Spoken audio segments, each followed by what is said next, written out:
Fala galera do quinto ano, começando mais uma aula de matemática. Bom dia a todos.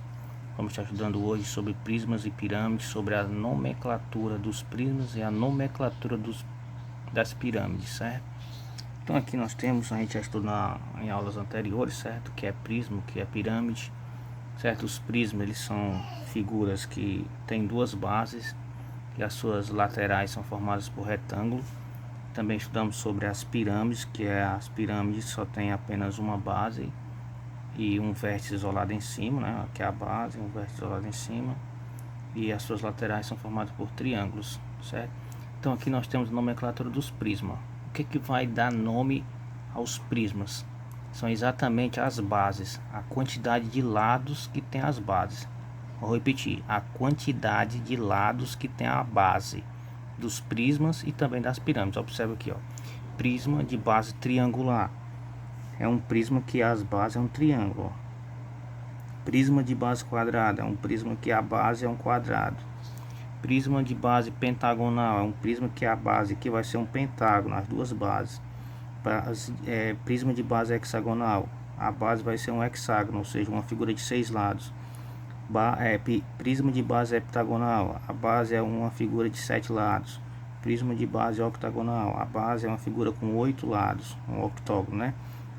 Do mesmo jeito as pirâmides, ó. Pirâmide de base triangular, tá aqui, ó, uma pirâmide que a base é formada por um triângulo, ó. Pirâmide de base quadrada é uma pirâmide que a base é um quadrado. Pirâmide de base pentagonal, uma pirâmide que a base aqui embaixo é um pentágono, uma figura de 5 lados. Pirâmide de base hexagonal, que é essa daqui que eu fiz, ó. A base é um hexágono, tem 6 lados, então é a pirâmide de base hexagonal. Pirâmide de base heptagonal, aqui na base é um heptágono. E octagonal, a base é um octógono.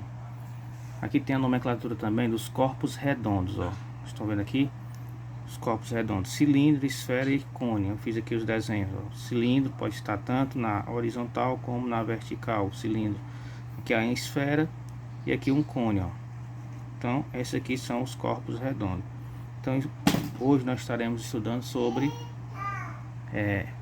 a nomenclatura dos prismas, das pirâmides e dos corpos redondos na aula de matemática. Aqui, um exercício anterior que eu passei para vocês também tem, ó. Aqui, ó, prisma de base triangular, prisma de base quadrada, prisma de base pentagonal, prisma de base hexagonal, pirâmide de base triangular, pirâmide de base quadrada, pirâmide de base pentagonal e pirâmide de base hexagonal, certo? Boa aula, tudo de bom. Qualquer dúvida é só nos chamar.